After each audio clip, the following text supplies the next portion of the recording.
کتاب نوبتی که ما در دست داریم، این کتاب چگونه که بر همگان معلوم است، آداب‌های طالب علم، آداب‌های طالب علم. ما از این کتاب مبارک در مبحث دوم قرار گرفتیم که اول دعا بود بیان کردیم، عبادت‌های نفلی اختیاری بود بیان کردیم، قیام شب، نماز شب بود بیان کردیم. سپس قسمت‌های بعدی که بیان ذکر الله، توبه و استغفار است، اینها را هم با فضل و کرم الله سبحانه و تعالی با همراهی شما میگیریم. اولا ذکر الله سبحانه و تعالی، اولا بیان ذکر الله سبحانه و تعالی. طالب علم و ذکر و یاد الله سبحانه و تعالی. طالب علم و ذکر و یاد الله سبحانه و تعالی. مؤلف حفظه الله تعالی در این نقطه بعدی در مبحث دوم می‌فرماید که الذکر من افضل العبادات و ایسرها.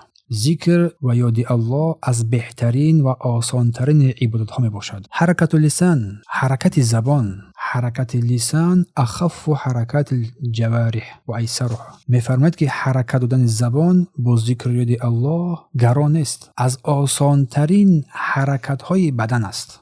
از همه حرکات بدنی که انسان حرکت می‌دهد، از همه اینها آسان‌تر این زبان رو در حرکت دروردن است که بدون مشقت می‌تواند بنده این زبان رو در حرکت بدارد، حرکت بدهد. می‌فرماید ولی این عمل است که پاداش بزرگ دارد و انسان میتواند هر زمان این را انجام بدهد و بدون یگان خستگی. در یک شبانه روز انسان میتواند این ذکر الله سبحانه و تعالی را که از آسان ترین چیزهاست که این را در یک شبانه روز هر قدر زیاد میتواند انجام بدهد و برای وی هیچ وقت و هیچگاه مشقت نمی شود. برخلاف بدن که اگر انسان کمی اگر حرکت داد بدن را، خستگی در خود پیدا می نماید. امر الله باکثار من ذکره فقال. الله سبحانه و تعالی بندگانش را بر ذکر و یاد الله، بر بیشتر نمودن ذکر و یاد الله امر کرده است و فرموده است: یا ایها الذین آمنوا اذکروا الله ذکرا کثیرا. یا ایها الذین آمنوا اذکروا الله ذکرا کثیرا. ای کسانی که ایمان آورده اید، ای کسانی که ایمان آورده اید، ذکر یاد الله رو بر کثرت نمایید، بیشتر ذکر یاد الله کنید. اذکروا الله ذکرا کثیرا و سبحوه بکرة و اصیلا. و همچنین اون پروردگار را صبحگاهان و شامگاهان ذکر یاد نمایید. و سبحانه و تعالی را صبحگاهان و شامگاهان ذکر و یاد نمایید. الله سبحانه و تعالی فرمود و اخبر انه سبب للفلاح. و الله سبحانه و تعالی بر ما خبر داد که ذکر یاد الله این سبب نجات است. ذکر یاد پروردگار این سبب نجات و کامیابی بنده است. چگونه که الله می‌فرماید واذکروا الله کثیرا لعلکم تفلحون. الله سبحانه و تعالی را بر کثرت یاد نمایید، باشد که نجات پیدا نماید، باشد که نجات پیدا نماید. پس ذکر و یاد الله یک مانند نفس کشی روح مؤمن است که نه قوه میخواهد نه ثروت میخواهد، تنها زبان باشد که با یاد الله سبحانه و تعالی گردانده شود. تنها زبان باشد که به یاد الله سبحانه و تعالی مهر پیوسته باشد که حرکت یک زبان میتواند قلب را روشن کند و سبب آمرزش گناهان هم بگردد. ذکر کار آسان است ولی مقدار پاداشی آن بزرگ عظیم است. سبحان الله والحمد لله ولا اله الا الله والله اکبر. چه بسا آسان است، چه بسا آسان است. الله سبحانه و تعالی این عبادت آسان را برای همگان فراهم آورده است تا کسی گفته نتواند که من وقت ندارم، من توان ندارم، من قدرت ندارم، من مال ندارم، من ثروت ندارم، بلکه هر کسی هنگام راه رفتن، هنگام نفس گرفتن، هنگام در آشخانه بودن، هنگام در کار و مکتب و دانشگاه هر جا بودن میتواند که الله سبحانه و تعالی را یاد کنی. و الله فرمود که ای مؤمنان الله را یاد کنید تا الله شما را یاد کند. یک فرمان، یک دعوت، یک آزادی که میتواند محبت بنده را با پروردگارش بپیوندد، با پروردگار خود انس بگیرد. و کسی که الله را بسیار یاد میکند از وسوسه های شیطان های انسی و جنی در امان نماند.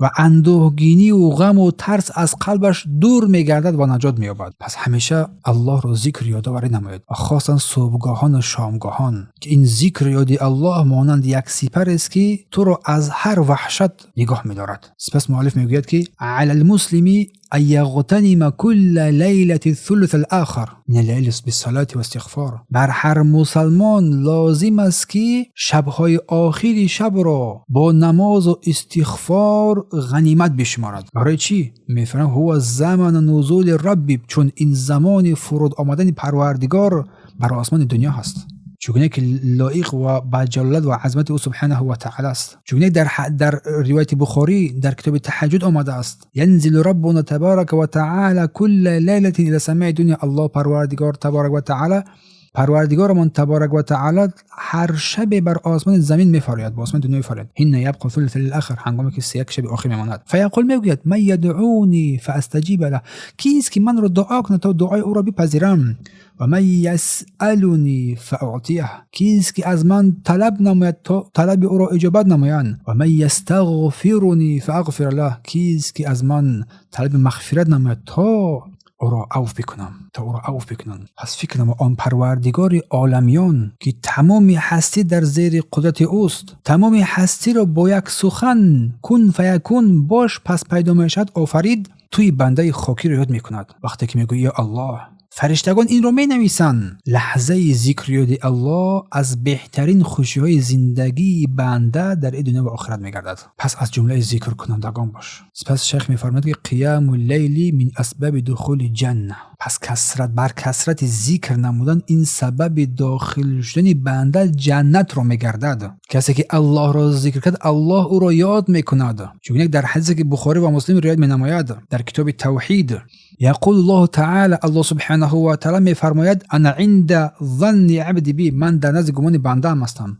و انا معه اذا ذکرنی، من با همراه او هستم هنگام مرا ذکر یاد نماید. فاذا ذکرنی فی نفسی، اگر در نفسش بنده مرا یاد نماید، ذکرته فی نفس، من در نفس خودم را ذکر نماید. فاذا ذکرنی فی ملأ ذکرته فی ملأ خیر، اگر مرا در یک گروه از مردم ذکر یادآوری نماید. چون که ما این محفل های علم رو تشکیل کردیم، اگر کسی که میگه الله من رو در یک محفل ذکر نماید، در یک گروه از مردم، پس من رو در بهترین محفل با خیرترین محفل در نزد خودم و بنده را ذکر می‌نمایم. و شیخ می‌فرماید که کثرت الذکر سبب محبت الله للعبد، بسیار ذکر کردن این سبب محبت پروردگار بر بنده‌اش می‌گردد. و می‌فرماید فمن اراد ان ینال محبت الله، اگر هر کس بخواد محبت پروردگار را به دست بیارد، فلیکثر من ذکر، پس با ذکر الله را بیشتر نماید.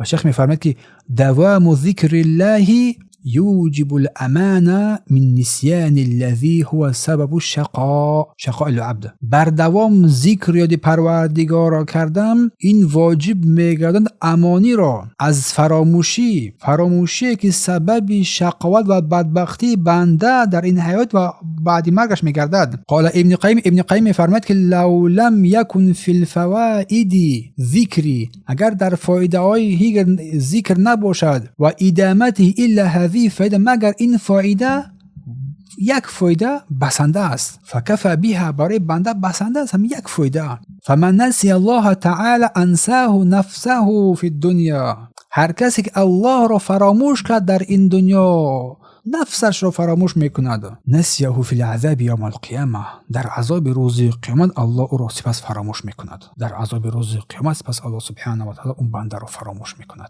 پس قلبی بنده ای که ذکر کننده است همیشه با عالم بالا پیوند است. هر قدر ذکر یادش بیشتر میگردد، همون قدر پیوندش با پروردگار میگردد.